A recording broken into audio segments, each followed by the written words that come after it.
अब परमात्मा ने जब हम यहाँ आ गए, हम मरने लगे, जब हमें बहुत दुख हुआ। क्यों मर रहे हैं? एक व्यक्ति के बारे में बताते हैं, एक राजा बना और लाख वर्ष तक जीवित रहा, लाख वर्ष तक राजा ही रहा, और मरने लगा। जब उससे यमदूत लेने आए तो उसने कहा मुझे एक सांस और दे दो। यमदूतों ने कहा कि खबरदार, एक सांस भी लिया। उसने कहा तुम मेरी सारी पृथ्वी ले लो, मुझे कुछ जीवन दान दे दो। उन्होंने कहा कि हम ये नहीं कर सकते, तेरा समय आ गया, तू चल। तो हम मरना क्यों नहीं चाहते? हम अपने आप को वृद्ध भी देखना नहीं चाहते।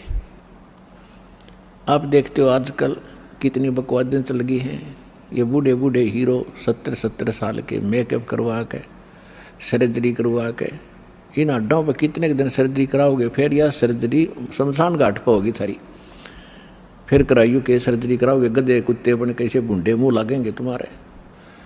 तो इस तरफ ना ध्यान जाता कि हम यहाँ कहाँ रह रहे हैं, क्या की सर्जरी करवा रहे हैं। तो हम न तो वृद्धावस्था पसंद करते, यह भी गलत है।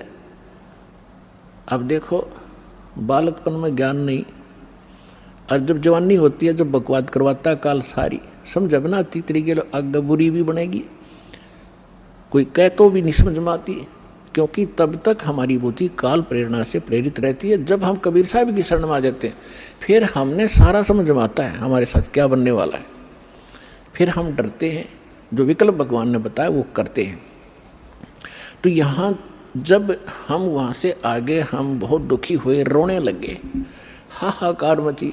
एक व्यक्ति मर जाता, सारा परिवार रिश्तेदार तक टक्कर मारने लग जाते। ऐसा क्यों हो रहा है?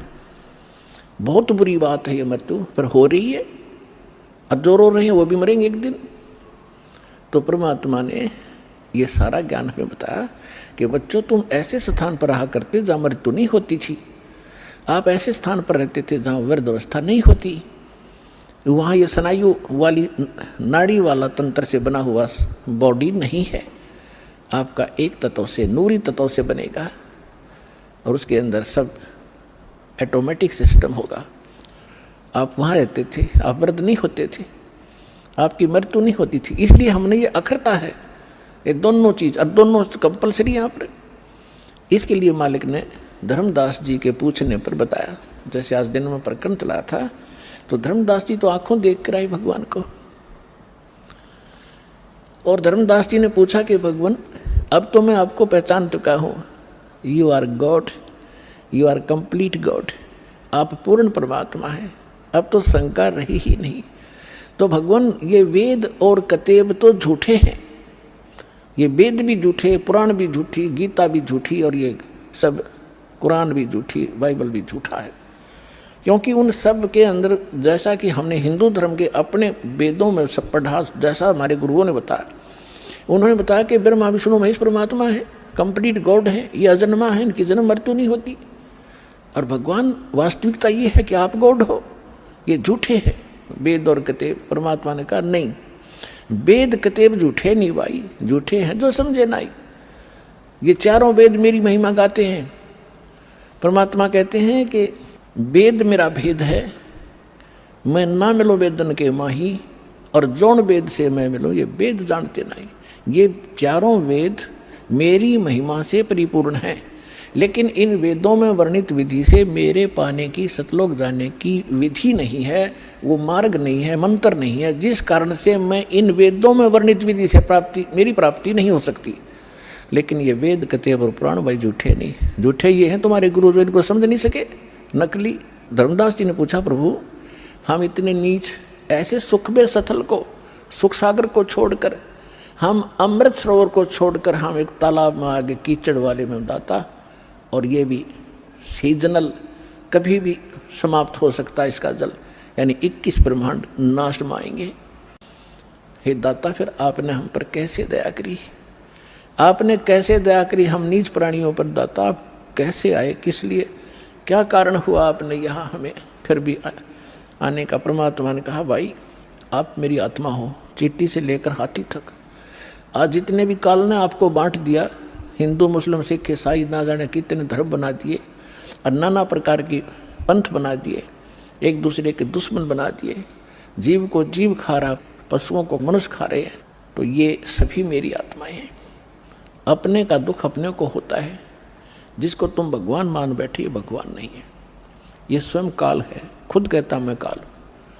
और आपको दिखता कितनी सुविधाएं दे रखी हैं, अच्छी बढ़िया काजू किस्मत सेब संतरे खाने को है, कनक है, चावल बासमती है, शुगर बना ली, सारा बढ़िया काम कर रखा है, बढ़िया हवा चलती है। तो ऐसे लगता है जैसे बड़ा दयालु है परमात्मा, जिसने हमारी इतनी केयर टेक की हुई है। और जब ये मारता, जब कहाँ जाती है इसकी दयालुता? परमेश्वर ने कहा तुम कसाई के लोक में रह रहे हो, ये कसाई है। परमात्मा ने इसको काल कसाई कहा है। काल कसाई हसत है सर्व लोकों खाए, और अंकुश निर्गुण नाम का सतगुरु दर पकड़ा जाए। जैसे कसाई बकरे पालता है, उनको सब सुविधाएं देता है, उसके लिए शेड भी बनाता है, छाया के लिए, गर्मी सर्दी से बचाने के लिए बाड़ा लगाता है, कोई हिंसक पशु ना खा जाए, उसमें तालाब भी बनाता है, चरागाह भी बनाता है, पाली भी छोड़ देता है, उनको संभालने के लिए नौकर। और वो भोले प्राणी, भोले बकरे और बकरियां समझते हैं ये हमारा मालिक कितना दयालु है, हमारी कितनी देखभाल रखता है। और जब वो आता है उनके समूह में, तो वो उससे प्यार करते हैं, ऊपर को पैर उठा कर सीने से लगाना चाहते हैं ऊपर। वो भोले पशु कि ये हमारा नेक मालिक है, और वो ऐसे हाथ लगाता है, उसको चाटते हैं जीव वैसे अपने मालिक समझ गए। वो देख रहा होता है ये कितने किलो का हो गया, इसमें मांस कितना है, और वो समझते हैं ये प्यार कर रहा है। तो परमात्मा कहते हैं काल और उसके जितने अवतार, 3 लोक, परमात्मा कहते हैं कि ब्रह्मा विष्णु और इनके अवतारा, इन्हीं को तुम पूज पूज कर अंधे हो रहे हो। 3 देव की जो करते भक्ति, उनकी कबू ना होए मुक्ति। गुण तीनों की भक्ति में ये भूल पड़ो संसार, कहे कबीर निज नाम बिना कैसे उतरो पार। तो परमात्मा ने बताया कि तुम जिसको अपना मानते, तुम्हारा दुश्मन है, ये तुम्हें खा रहा है, इसको श्राप लगा हुआ 1 लाख मानव शरीरधारी प्राणियों के नित आहार करने का, और 1.25 लाख नित उत्पन्न करने का। अपने आत्माओं देखो, आप विद्यार्थी हो, ये दास स्पिरिचुअल टीचर है। अभी तक आपने कितने अज्ञान को ग्रहण कर रखा था, अब आपके समझ में आवेगी। और उसमें आपको नो ऑब्जेक्शन था, चाहे किसी ने कुछ भी बता दिया आपने स्वीकार किया, क्योंकि आप उनको टीचर मान कर गए थे। और विद्यार्थी को जो टीचर बताता है तो उसके लिए तो फाइनल होता है।